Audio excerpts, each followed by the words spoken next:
Olá, meus amigos e minhas amigas. Iniciamos o vídeo de hoje falando sobre a situação em Kursk e, ao que parece, os ucranianos insistem em manter, apesar da intensa contraofensiva russa. Como exemplo disso, temos o distrito de Kluchkovsk, que continua a ser o palco de intensos combates entre as forças ucranianas e russas.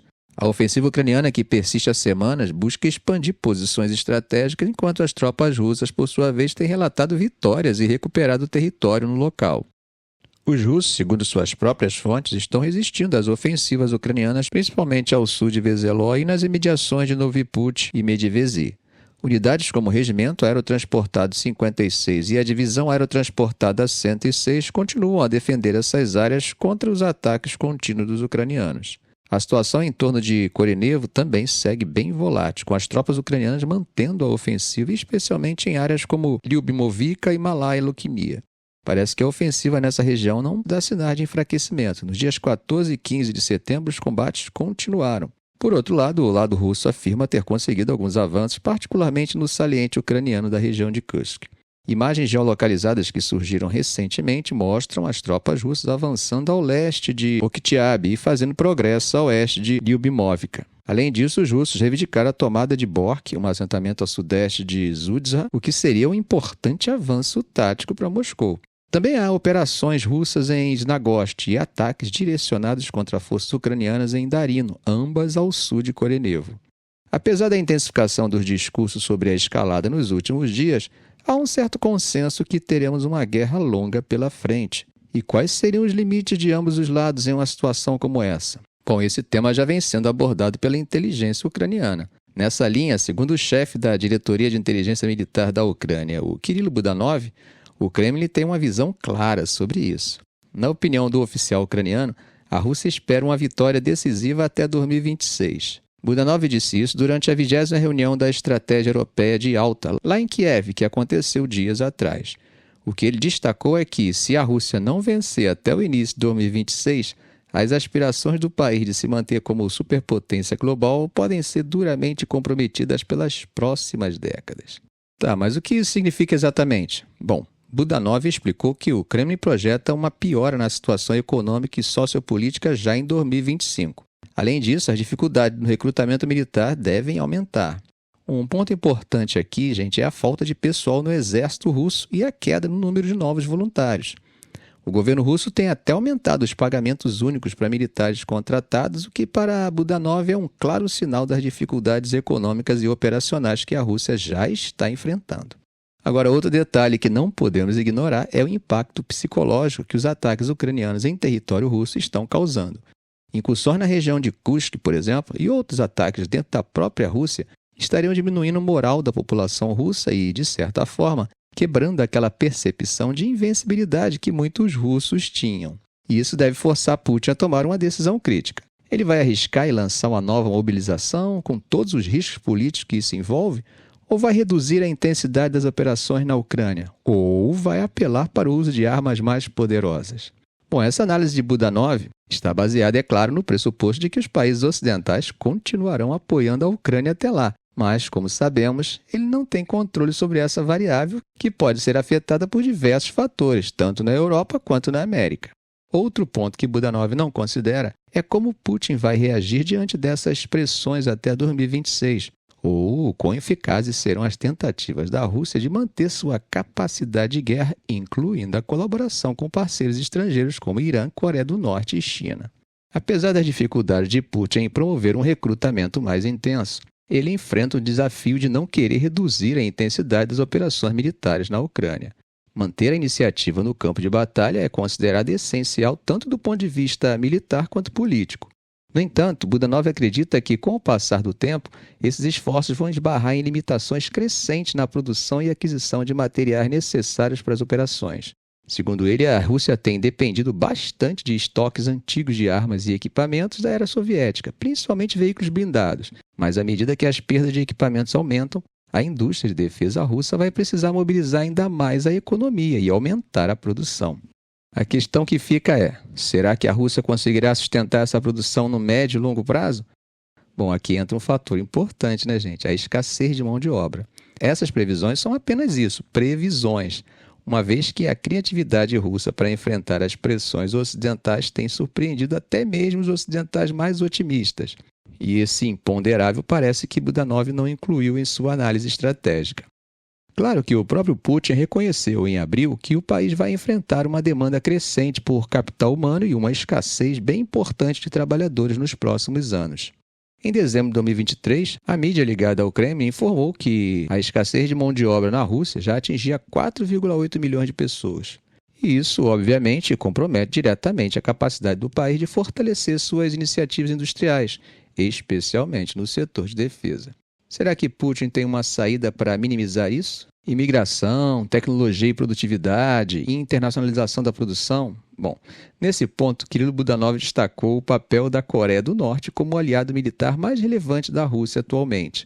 As entregas de munição de artilharia vindas de Pyongyang têm tido um impacto direto nas operações russas, permitindo que os russos mantenham um ritmo de fogo que, de outra forma, segundo ele, seria impossível sustentar.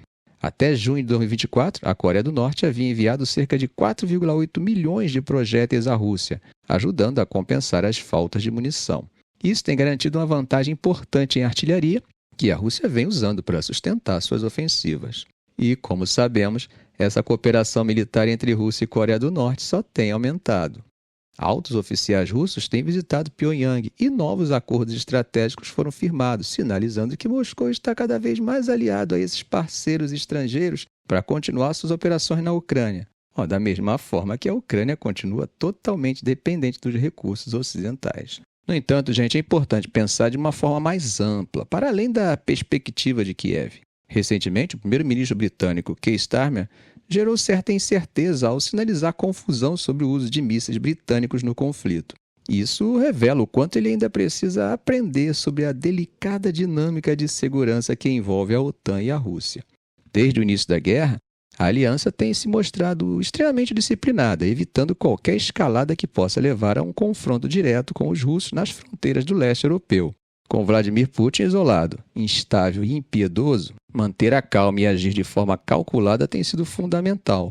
No entanto, a postura agressiva dos chefes de defesa britânicos nas últimas semanas e a própria postura de Starmer tem sido vista como insensata. Esse tipo de comportamento pode alimentar o ceticismo em relação à OTAN, especialmente por parte de Donald Trump, que é um possível candidato à presidência dos Estados Unidos. A guerra na Ucrânia, que começou como uma luta pela soberania nacional, evoluiu para algo muito mais complexo. Hoje estamos testemunhando um conflito que, na prática, vamos ser sinceros, se tornou um confronto por procuração entre o Ocidente e a Rússia, tanto no campo econômico quanto militar. Embora as forças ucranianas, com grande ajuda externa, tenham conseguido resistir ao avanço russo em direção ao oeste, os limites dessa resistência começam a aparecer. E, como vimos ao longo da história, os vastos recursos da Rússia acabam por se mostrar superiores no longo prazo. Bom, gente, mudando um pouco de assunto, hoje, segunda-feira, a Ucrânia anunciou que pediu à ONU e ao Comitê Internacional da Cruz Vermelha para se unirem aos esforços humanitários na área de Kursk, depois de mais de um mês de confrontos entre as forças de Kiev e Moscou. Zelensky afirmou que as forças ucranianas tomaram controle de cerca de 100 assentamentos na região de Kursk. No entanto, o Ministério da Defesa da Rússia afirma que já recuperou 2 vilas, mas a presença ucraniana na região persiste.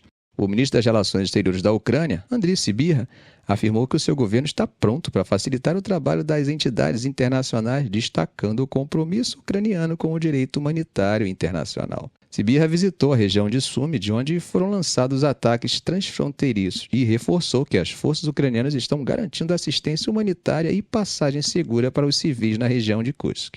A Ucrânia, através de seu Ministério das Relações Exteriores, enviou convites formais à ONU e ao CICV para monitorar o cumprimento das leis humanitárias internacionais. Essa medida é vista por Kiev como uma forma de assegurar que os direitos humanos básicos sejam respeitados na região de Kursk. Agora, o interessante aqui, gente, é a resposta da Rússia. O Kremlin, por meio de seu porta-voz Dmitry Peskov, considerou as declarações de Kiev como provocativas. Peskov deixou claro que Moscou espera que a ONU e o CICV não aceitem os convites feitos pela Ucrânia. Agora, para a Ucrânia, essa reação russa mostra uma falta de preocupação com as necessidades humanitárias de seus próprios cidadãos e também um receio de permitir que observadores internacionais vejam a real situação na região de Kursk. É claro que já na perspectiva russa, o convite é, na verdade, uma declaração implícita de soberania sobre um território que é russo. Segundo a agência de notícias estatal russa RIA, a presidente do CICV, Mirjana Spojarik, está em visita a Moscou e deve se encontrar com o ministro das Relações Exteriores da Rússia, Sergei Lavrov. Bom, gente, nada escapa às possibilidades da guerra híbrida, né? Esse discurso que nós acabamos de ver é um exemplo disso. Mas temos mais. Algo que aconteceu nos Estados Unidos está sendo usado pelos lados em conflito para influenciar a opinião pública. Nesse domingo, o serviço secreto conseguiu impedir o ataque que seria o segundo em 2 meses contra o candidato republicano à presidência.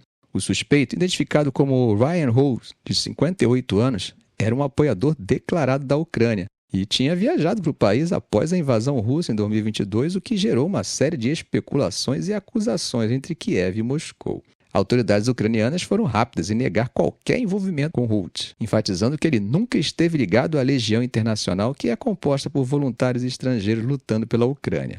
O Alexander Saguri, do Departamento de Coordenação de Estrangeiros das Forças Terrestres da Ucrânia, afirmou que Holt havia oferecido ajuda para recrutar combatentes estrangeiros, mas que suas ideias foram ignoradas, sendo considerado delirante pelas autoridades ucranianas. Por outro lado, o Kremlin não perdeu tempo em explorar essa situação, insinuando uma conexão entre o apoio dos Estados Unidos à Ucrânia e o atentado contra Trump.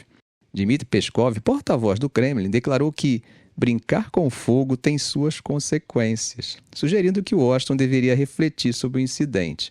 Moscou aproveitou a oportunidade para insinuar uma ligação entre o apoio dos Estados Unidos a Kiev e a crescente instabilidade, sem, no entanto, oferecer provas concretas. É importante destacar, gente, que a situação de Ryan Holt atraiu bastante atenção da mídia, especialmente por seu histórico de apoio à Ucrânia. Ele já havia aparecido em entrevistas, como em uma para a Newsweek România, onde expressava fortes opiniões sobre o conflito, se referindo à guerra entre Rússia e Ucrânia como uma batalha entre o bem e o mal. Em 2023, ele também foi entrevistado pelo New York Times, onde mencionou que estava tentando recrutar ex-combatentes do Afeganistão para lutar ao lado das forças ucranianas. Essa tentativa de assassinato gerou uma onda de teorias que sugere que a Ucrânia estaria de alguma forma envolvida. O Centro Ucraniano de Combate à Desinformação rapidamente rebateu essas insinuações, acusando Moscou de tentar manipular o incidente para manchar a imagem da Ucrânia. Como falamos lá atrás, não há limites para uma guerra híbrida. Ficamos por aqui. Se esse vídeo foi útil a você, faça um comentário, compartilhe em suas redes sociais, dê um like. E é claro, se ainda não for inscrito, inscreva-se no canal e ative o sininho para não perder os próximos vídeos. Ok, gente? Um grande abraço do professor Arão Alves.